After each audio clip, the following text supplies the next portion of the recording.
Hey there, everybody. CFL Jim here with my Week 8 CFL recap. Let's get right into it, shall we?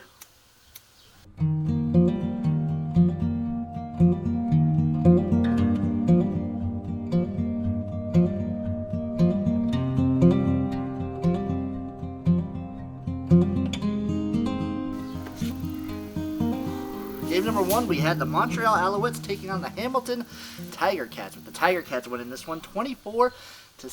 I've been saying it for the last couple weeks. The Ticats are on an upward trajectory. If you want the Ticats now for the Grey Cup, this is the time to grab them. This is when they're going to be at their best value. Dane Evans improving week after week after week. This defense is still pretty consistent, and they're just getting better. The Montreal Alouettes, as I suspected, they're falling apart. I don't know what's going on with them. I just don't know. They got lucky last week against Ottawa. That was a ref show.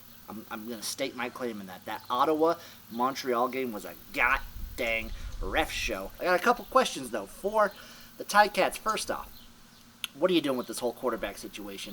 You got Dane Evans and you got this other guy. You switch him. I just don't know what you're doing.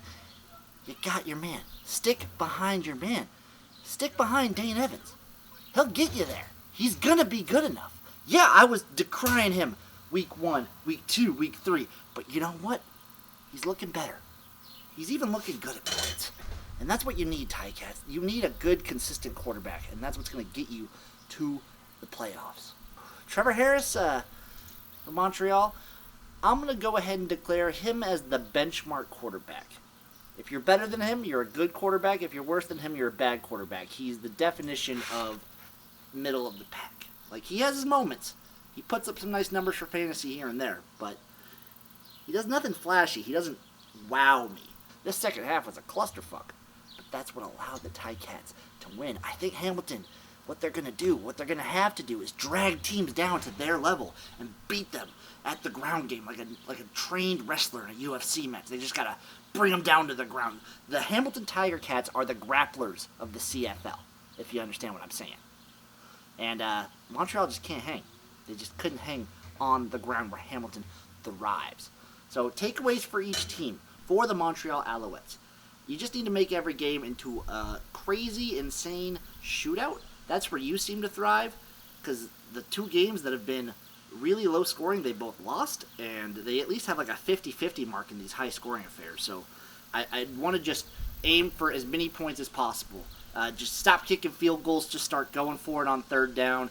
Just start blasting away and get as many points on the scoreboard as possible. For the Hamilton Tiger Cats, just steadily keep improvement. Keep dragging teams down to your level while you're climbing up that staircase. I think you're going to be in an all-right spot come season's end. Game number 2, we had the BC Lions taking on the Saskatchewan Roughriders. And honestly, my opinion of both these teams is kind of flip-flopped. Coming into this, I thought Saskatchewan was going to be in a good spot. I thought they were going to get up for this one, and they had a fantastic record against the Lions. They have a fantastic record at home. I thought this was going to be their kind of turnaround after these last 2 weeks of turmoil. BC, I thought, was on a downward trend after getting mollywopped by the Blue Bombers and not looking great in their last game. But Nathan Rourke's just so goddamn good, and the Rough Riders have so many issues. So the way I look at it, this Rough Riders offensive line, I don't know what's up with them. They're terrible. They're just terrible, and they're compounded. Their issue is compounded by a hobbled Cody Fajardo, because he is allergic to the pocket. He loves to get out. He loves to run and throw on the run, but the way his knee has been just mangled, I can't see this Rough Riders team actually being successful with the way they are now. This Rough Riders team has good weapons. They have good receivers, good running back, good quarterback, good defense, but it's all centered on the fact that Cody Fajardo is mangled and hobbled, and this offensive line is like a wet paper towel. Just not happening. For the Lions, your offense is fantastic. Your defense, this is the game your defense needed. You guys look great. You were tearing through that offensive line. You were putting pressure on Fajardo. You were getting shit done, and that just helps your offense look so good, because Nathan Rourke, he spreads the love. Receivers going nuts for this Lions team. Nathan Rourke looking great. James Butler looking great. Just all around great for the Lions. It's just, boy, I can't wait to see where this BC team goes for the rest of the season. It's going to be a really, really fun time for them. For the Rough Riders, the hardest part of your season is coming up. You still haven't played the Calgary Stampeders or the Winnipeg Blue Bombers yet. You still have them on deck. So remember that. Takeaway for each team. For the Lions, just keep doing this. Your defense needed this game. You needed this bounce-back spot. I could see the Lions going far. I could see them doing really good this season. Yeah, this is in hindsight, but dang, they look good. I'm thinking they're ready for another rematch with the Bombers, if you ask me. I think they're ready. They want to come out swinging. For the Rough Riders, it's not looking good for you melonheads out there. I'm just going to flat out say it. You got your toughest part of your schedule coming up. You got an offensive line that looks like garbage, and if Cody Fajardo's knee continues to be an issue, he can't really throw on the run. You saw him looking frustrated, dejected. It's just going to be a tough time for the Riders. It's tough times in old Saskatchewan. Game number 3, we had the Winnipeg Blue Bombers taking on the Calgary Stampeders in a rematch from 2 weeks ago that I thought was going to be electric, and it was electric. I'm not going to take away from the game. The Bombers won this one 35-28. And Stamps, you didn't listen to me. You were kicking field goals in the last game that you should have been scoring touchdowns on. What'd you do this time? You kicked field goals when you shouldn't be settling for that. You cannot settle for field goals against this Blue Bombers team. They're going to get you every dang time. The difference between this game and the last match when these two teams faced off against each other was that this game had little to no defense. Both defenses looked out of sorts, but I think that's a credit to both offenses, especially Winnipeg. Zach Collaros was slinging that rock all over the field. He looked fantastic. Zach Collaros was in full clutch mode in this game, and I think when they're like this, nobody's beating these Bombers team. They're the favorites to win the Grey Cup for a reason. For me personally, it's hard to find a team that can pick away at these Bombers' weaknesses because they don't have very many of them, if I'm being perfectly honest. Calgary, I don't know, man. Bo Levi Mitchell, I feel like the BLM, the M should be, instead of Mitchell, it should be Midchell because he's mid. This quarterback is just, I don't think he's that good. He can be all right, but he's never going to get you a win. He's never the reason you win, it feels like. He's the reason why you don't lose.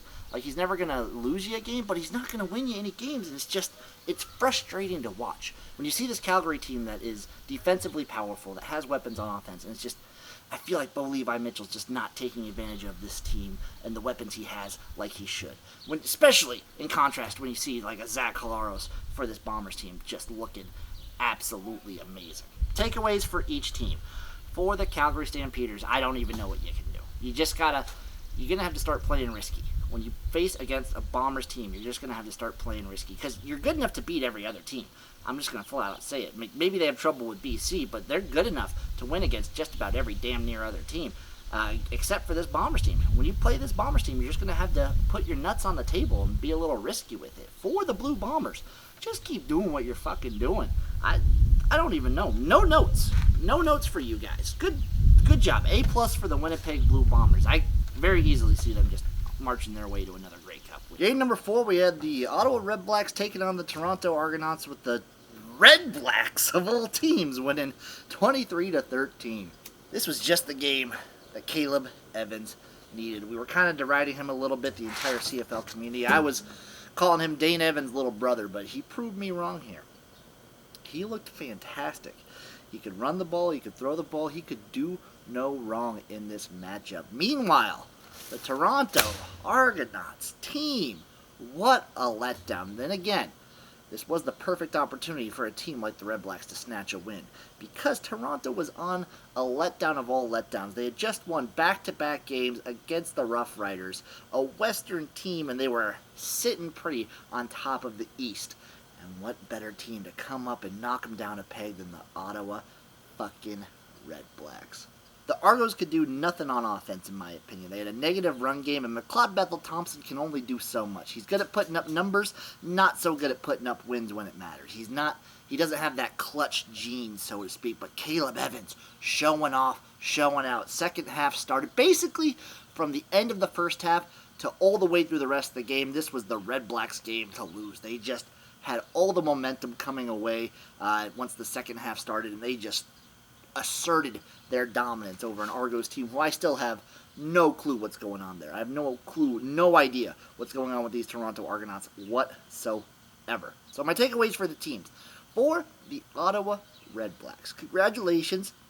You got your first win. Don't rest on your laurels. You got to take this and use it to build momentum into many more wins. There is a nagging bug in the back of my brain that's worried that the Red Blacks are going to take this and they're going to have a major letdown next week. But I don't know. There's a lot of factors that can go into that. I will address that on the CFL Gambling Podcast and Spring Fever coming out this week. But that's enough about that. For the Toronto Argonauts, I still have no idea what to think of this team. This team is an enigma wrapped in a mystery with a little bow of just a question mark on top. Some weeks you're good. You're beating the Rough Riders, who I thought were a good team. Now they're not a good team, and there's a whole issue with that. But now you lose to the what I had as my bottom-ranked team. The Argos are crazy. They anything can happen. They are the chaos team, which is kind of fun to root for. Kind of fun to root for this Argos team. So you're going to have fun with just chaos. You're basically just flipping a coin every week whether or not the only thing you can count on with this Argos team is something weird's going to happen. And that'll do it for week 8 of the CFL. What a week it was. This was a fun one. So let's get into these power rankings, shall we? At number 9, I have a new team now. The Alouettes. They've fallen. This team, I don't know. I think they're in disarray. They lost fairly convincingly to the Hamilton Tiger Cats, and I don't know. I can't trust this Montreal team at the moment. At number 8, I have the Ottawa Red Blacks. They move up a spot. They could fall back down just as easily, so watch out. Don't be complacent, Ottawa. At number 7, I have the Edmonton Elks. Did not play this week, so they kind of just get that little benefit. At number 6, I have the Hamilton Tiger Cats. They got their win, and they're looking better. I think Ticats could be on a little bit of a run right now. At number 5, I have the Rough Riders. Oh boy, this team is, I'm just going to say it, they're not that great. I thought they were going to be really competitive and good at the start of the season, and they move into the hardest part of their schedule. It's just hard for me to rank them any higher than 5. At 4, I have the Toronto Argonauts. Still don't know where to put them. They could be anywhere. This team's insane to me. This team's crazy. I could just as easily put them at 5. This is a weird spot. Number 3, I have the Calgary Stampeders. They're good, but they shoot themselves in the foot, and with how good BC looked, it's just blah, blah, blah, blah. At number 2, that leads me into the BC Lions there. They looked back to form at what we expected from the early part of the season to now. They're looking great. They're in a really good spot. I like where they're at. At number 1, it's the Winnipeg Blue Bombers. They're sitting atop their throne of the CFL. They are the king of kings when it comes to the league up north, and I don't see anyone unseating them from that throne anytime soon. Anyway, that's week 8 of the CFL. I'm CFL Jim. I love you guys. Tune in next week when I recap week 9. I'm just doing this shit every week. You should know what to expect by now. It's every week I recap the CFL. It's like clockwork, so to speak.